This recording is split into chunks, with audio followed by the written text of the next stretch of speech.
livre, bonsoir et merci d'être sur RTI2 pour une nouvelle aventure littéraire. Notre voyage de ce soir nous plongera au cœur de ce roman, Le Grand Masque Amonti, signé Atita Ino, un livre qui va nous plonger au cœur de la tradition africaine avec ses revers mais également ses bons côtés. Atita Ino, bonsoir. Bonsoir Eva. Merci d'être présente sur ce plateau pour nous parler de ce livre, je l'ai dit, Le Grand Masque Amonti, qui aborde pas mal de sujets. D'entrée, moi j'aimerais vous dire que c'est un livre qui m'a captivée pendant le temps de sa lecture. Je l'ai lu assez rapidement parce qu'on a hâte de savoir ce qui va se dérouler. C'est un livre qui est très riche, de nombreux thèmes sont abordés. Alors pour parler du Lévira, moi je pense que c'est le thème qui est au centre de l'œuvre, en tout cas je l'ai ressenti comme ça, vous me direz si c'était l'intention en écrivant l'œuvre. Le Lévira, donc cette pratique, pour ceux qui ne le savent pas, qui consiste à donner la femme d'un défunt à un membre de la famille. Ici en l'occurrence, c'est au fils. Il arrive qu'on donne donc la femme en mariage à un frère. Ici, c'est pas l'héroïne, mais un personnage principal quand même, oui. Kunoa, qui après le décès de ses deux époux successifs, d'abord son époux, ensuite le frère de son époux, est donné en mariage au fils de celui-ci. Effectivement. Ici, le problème de Kunoa, c'est qu'elle est plus âgée, bien sûr, que son neveu, à qui on la donne en mariage, et celui-ci refuse de la traiter comme une épouse. Donc, il refuse de l'honorer, on dira conjugalement. Et c'est là le nœud du problème, parce qu'elle se sent frustrée, elle se sent à l'écart dans cette famille, et n'ayant pas eu d'enfant, elle ne se sent pas à la place de mère, mais elle n'est pas non plus à la place d'épouse. Donc, elle le vit mal. Écoutez, ici, le cas de Kunoa, ce n'est pas un véritable mariage, en fait. Et Dibaou est considéré comme un tuteur pour Kunoa, parce qu'elle est âgée. Et donc, à cause de son comportement, d'ailleurs, personne ne voulait d'elle. Mais comme il fallait qu'elle soit confiée à quelqu'un, la famille s'est réunie et on l'a confiée au premier fils de son mari, qui est Dibaou.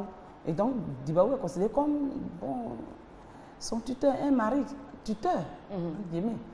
Mais elle ne veut pas de cette tutelle, elle veut se considérer, elle veut être considérée en tout cas comme une femme à part entière.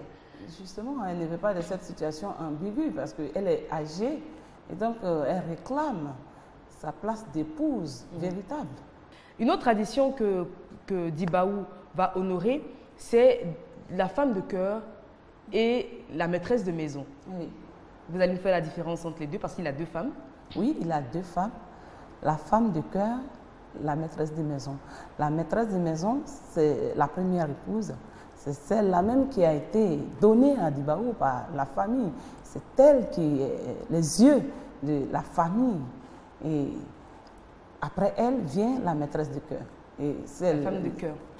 La femme de cœur, elle est... La femme choisie, finalement. Oui, elle a été choisie par Dibaou. Voilà. Donc, autant la maîtresse de maison est la femme imposée, autant la femme de cœur est la femme choisie par l'homme. Donc, celle qu'il chouchoute, celle qu'il aime, avec qui il se montre tendre, avec qui il peut se montrer lui-même, avec toutes ses faiblesses. Alors, l'histoire part d'un partage qui se passe mal. Kunoa refuse sa part de poisson et elle insulte son mari tuteur, Dibaou, elle insulte même ses ancêtres. Il la bat et de là, toute l'histoire dégénère. Effectivement, l'histoire part de là. Kunoa n'a jamais accepté cette situation. Cette situation ambiguë de marâtre. Parce qu'en fait, Dibaou ne la considère pas comme sa femme. Il la considère plutôt comme sa mère. Et elle est au même pied d'égalité que sa mère, sa propre mère, qui est l'Ikadi. Et malheureusement, la marâtre n'accepte pas ça. Et vous le dites dans l'œuvre, elle a du mal avec cette place de mère qu'on veut lui donner parce qu'elle n'a pas elle-même d'enfant. Ce n'est pas ça, c'est parce qu'elle veut que Dibaou soit son véritable amour, ce qui est impossible. Donc après le partage, puisque elle étant âgée, elle va se considérer comme la femme de foyer de Dibaou. Et donc c'est elle, puisque la femme de foyer a certains avantages. Elle gère, elle a autorité sur toutes les autres femmes de l'homme. Et donc, c'est elle qui fait tout, qui partage tout ce qui arrive dans le foyer. Et c'est ce que Kounoua aurait voulu faire. Malheureusement, elle arrive trop tard. Et vous abordez aussi le thème du mariage forcé. Enfin, je dis mariage forcé parce que quand on prend le cas de Blédi, par exemple, qui est le petit frère de Kounoua, qui a choisi sa femme, Dawa, son frère veut s'empresser de lui donner une femme qui sera la maîtresse de maison avant qu'il n'épouse celle qu'il a choisie, qui sera la maîtresse de cœur. Et là, le frère n'est pas du tout partant pour ce mariage. Bon, son frère arrive à le convaincre, mais on imagine que si lui n'est pas d'accord et que finalement la femme qu'on veut lui imposer n'est pas d'accord, ça risque de poser un problème. C'est là un mariage forcé. Bon, oui, disons. Mais comme c'est la coutume, avant, vous savez, avant, la femme n'avait pas le mot à dire. Hein. Elle n'avait pas de mot à dire. Elle obéissait.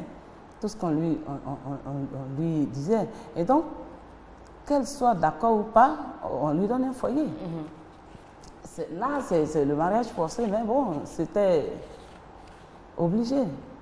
On va parler également du Grand Masque, qui donne son nom d'ailleurs à l'ouvrage, le Grand Masque Amanti. C'est une espèce de garant, de dépositaire de la morale du village. Hein. Le Grand Masque, personne ne l'a jamais vu, mais il plane.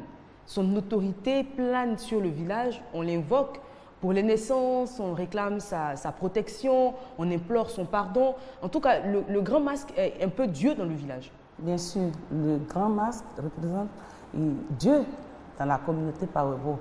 Et ce Grand Masque, c'est vrai qu'il est imaginaire, mais il est là et tout le monde le respecte. C'est en quelque sorte une personne imaginaire, puisque ça n'existe pas.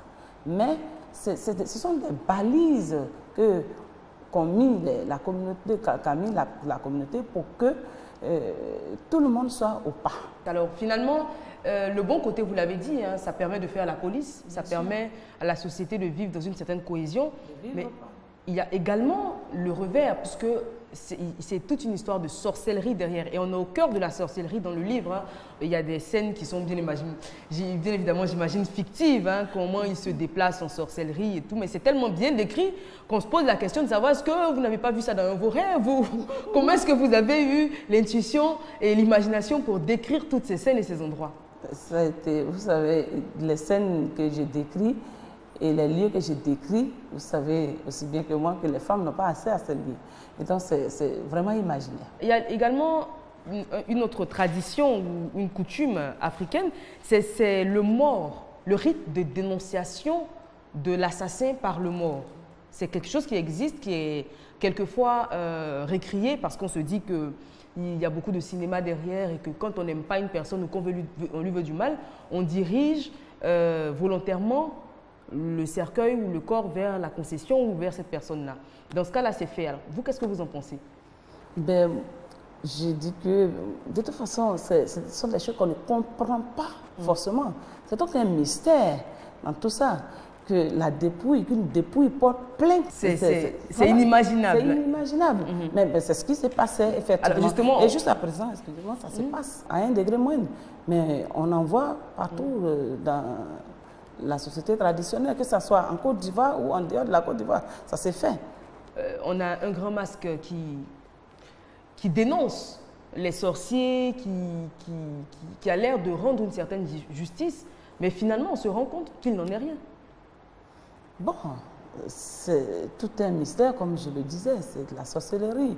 Et donc, il voit ce qu'il dénonce. C'est réel, puisqu'il se voit. Ils se connaissent. Le Grand Masque, son pouvoir agit lorsque vous avez les mains sales. C'est ça.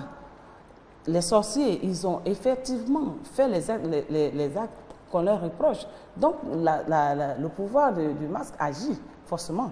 Mais quand on est innocent? Quand on est innocent, on a le cœur pur, les mains pures, les fétiches du masque ne peuvent pas agir. C'est le cas de Dibaou. Alors, on a les vieux également qui vont essayer à un moment de le convaincre d'avouer quelque chose qu'il n'a pas fait.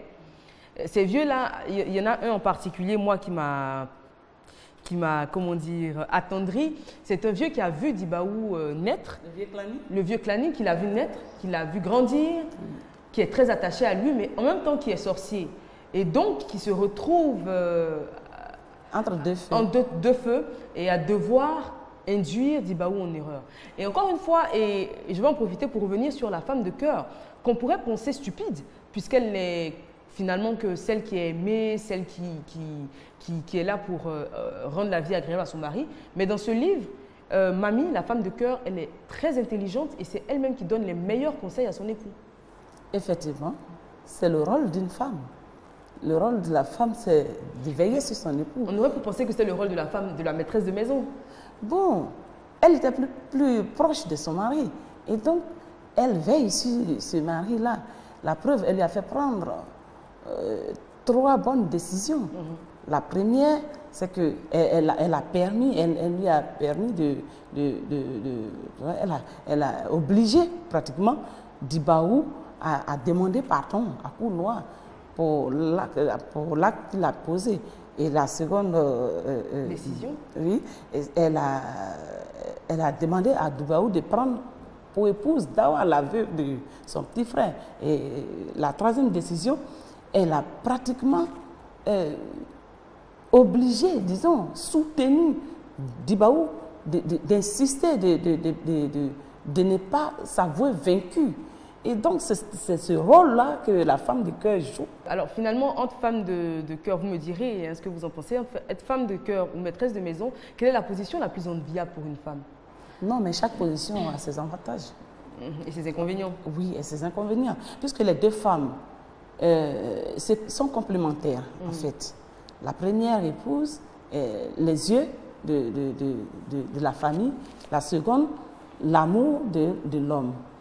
Et lorsque la première épouse fait le contrepoids, c'est-à-dire que quand un côté balance, bon, ben l'autre côté tire. En fait, c'est ça.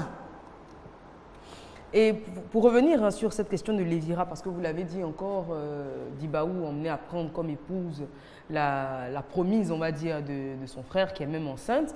Alors, le Lévira, il a peut-être ses bons côtés parce qu'il permet de protéger la femme quand elle se retrouve veuve, de ne pas être abandonnée à la rue.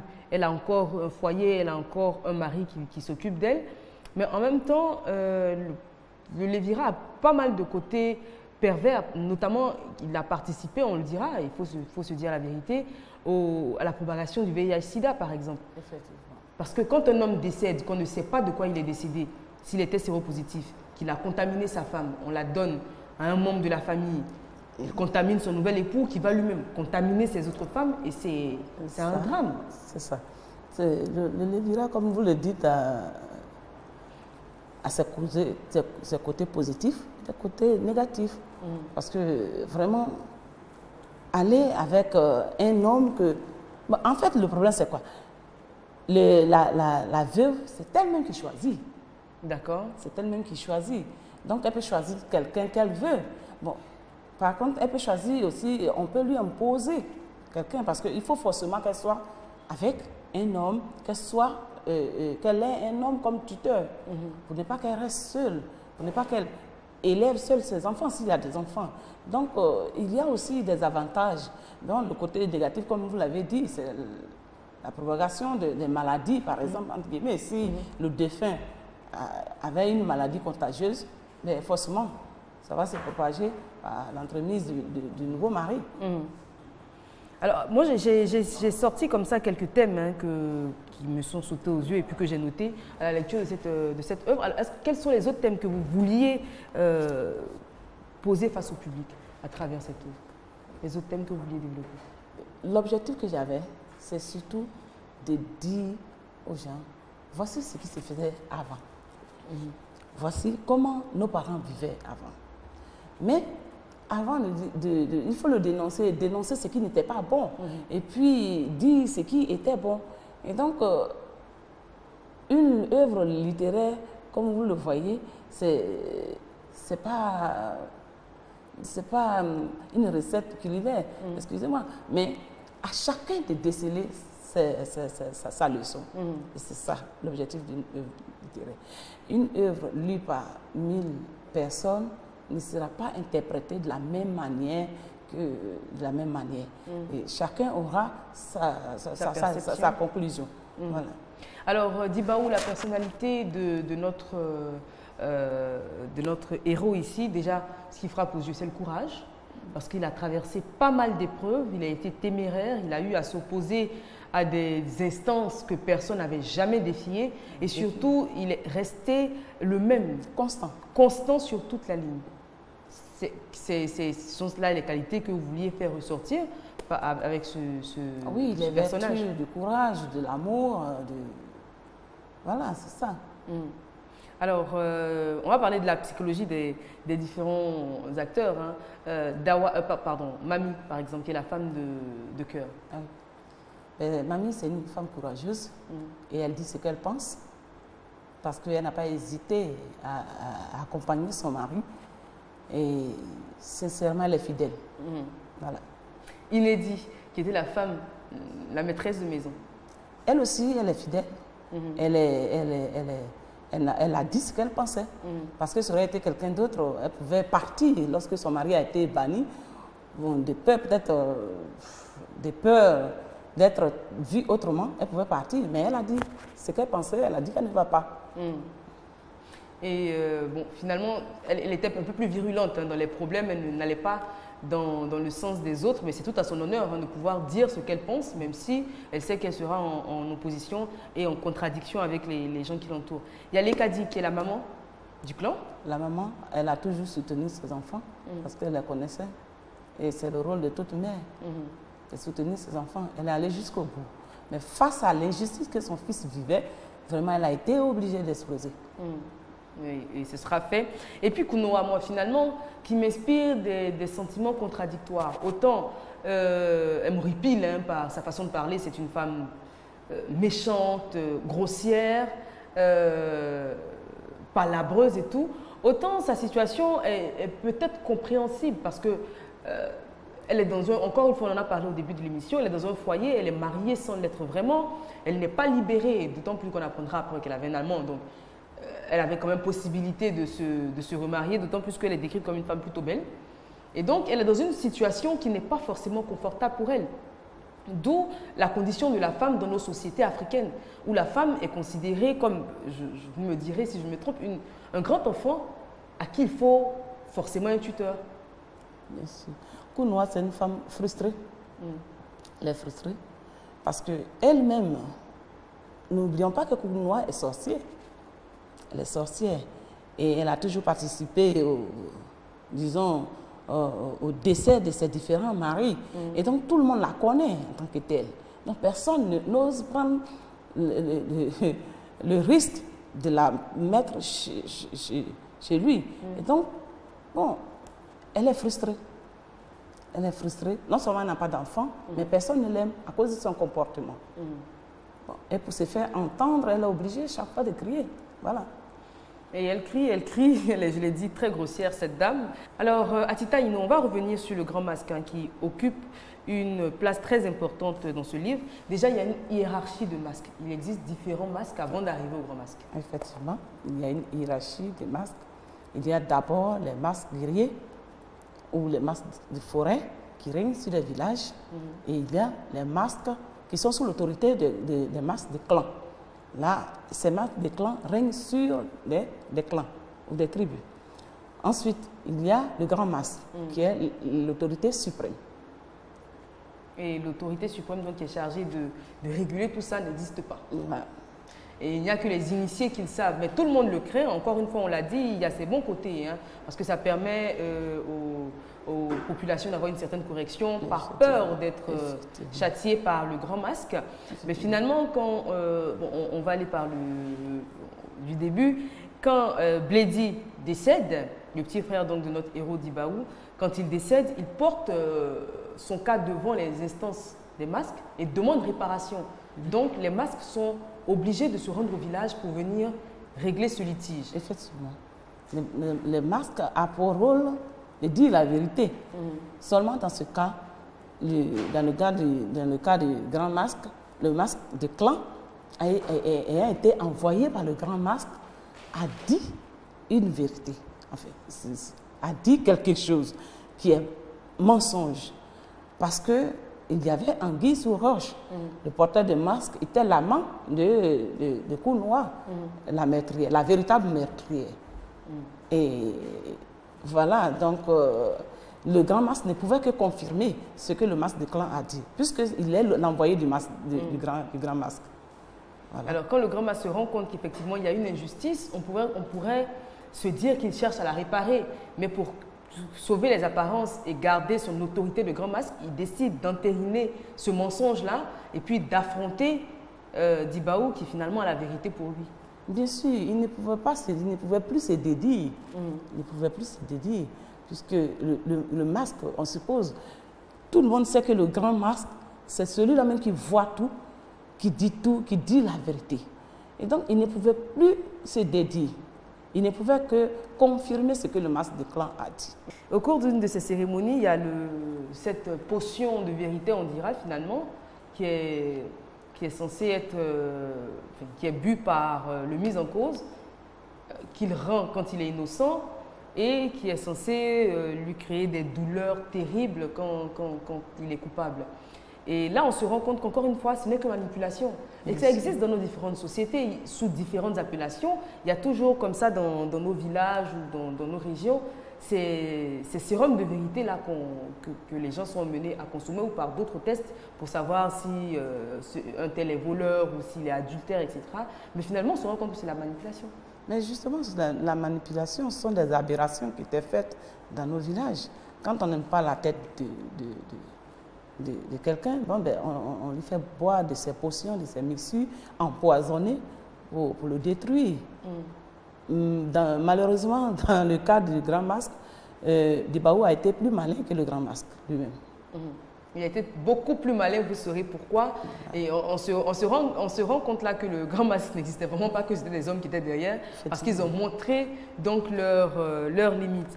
Encore une fois, il y a certains jeunes du village qui se rendent compte que finalement, cette histoire de grand masque commence à devenir floue parce qu'ils sont de plus en plus persuadés de l'innocence de Dibaou et qui décident de se mettre en travers donc, de cette aberration qui est en train d'être faite, mais ils sont frappés par le grand masque. Oui, effectivement, ils sont frappés parce que, comme on le dit, les fétiches du grand masque ne peuvent pas agir sur Dibaou et son entourage, parce qu'il est dans la vérité. Effectivement, la force, la conviction de Dibaou a fait planer le doute dans la tête de la jeunesse qui a vu là une manipulation pure et simple.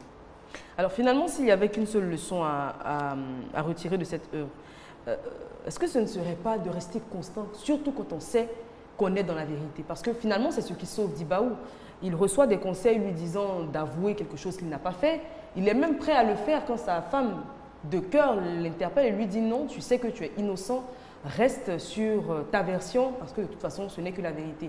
Et bien souvent dans nos vies de tous les jours, dans le côté pratique, on sait très bien la vérité d'une affaire, mais suite à des différentes pressions de parents, d'amis ou même de la société, on se retrouve à travestir cette vérité-là et ça se retourne contre nous. Et justement, c'est la leçon. Quand on sait qu'il y a la vérité quelque part, il faut vraiment s'appuyer sur sa conviction et rester sur cette vérité-là. Il ne s'agit pas de vouloir mentir pour faire plaisir à qui que ce soit. Et c'est ça justement dans nos sociétés. La leçon, c'est qu'une société bâtie sur du mensonge finit toujours par s'écrouler. Et le mensonge, la vérité finit toujours par rattraper le mensonge. Tout à fait. Alors, Atita, nous sommes pratiquement au terme donc, de cet entretien. Madame, Monsieur, Le Grand Masque a menti, c'est un livre que je vous recommande vivement. Honnêtement, je vous le dis, depuis le début de cette aventure, donc entre les lignes avec vous, c'est l'un des meilleurs ouvrages qui m'ait été donné de lire. Je vous le conseille vivement. L'écriture est très fluide, ça nous plonge, je vous l'ai dit, au cœur de la tradition, de la sorcellerie, de pas mal de choses. Et l'œuvre est tellement bien écrite qu'on prend tout de suite fait et cause pour des personnages, on se révolte avec eux, on rit avec eux, on pleure avec eux et on a hâte que la vérité éclate. D'ailleurs, vous avez remporté un prix. Oui, effectivement, j'ai remporté le prix du jeune écrivain en 2014, décerné par le ministère de la Culture, de la francophonie, et la mention spéciale au prix Ivoire. Et ces prix, permettez-moi de vous le dire, sont tout à fait mérités. Donc, prix de l'écrivain au Salon ivoirien du livre d'Abidjan, décerné par le ministère de la Culture. Culture, et prix spécial de... Mention spéciale. pardon, du prix Ivoire. Merci encore une fois pour votre présence sur ce plateau. Le Grand Masque Amanti, dernière exhortation, n'hésitez pas, courez vous procurer cette œuvre. Et vous le savez, entre les lignes, le dernier mot revient toujours à l'auteur, mais je vous dirais tout simplement, n'hésitez pas à lire, lisez tous les jours, car lire, c'est refuser de mourir. Atita Ino, le dernier mot vous appartient. Lire, c'est apprendre chaque jour quelque chose de nouveau. Et quelque chose de nouveau, vous le trouverez dans le Grand Masque Amanti.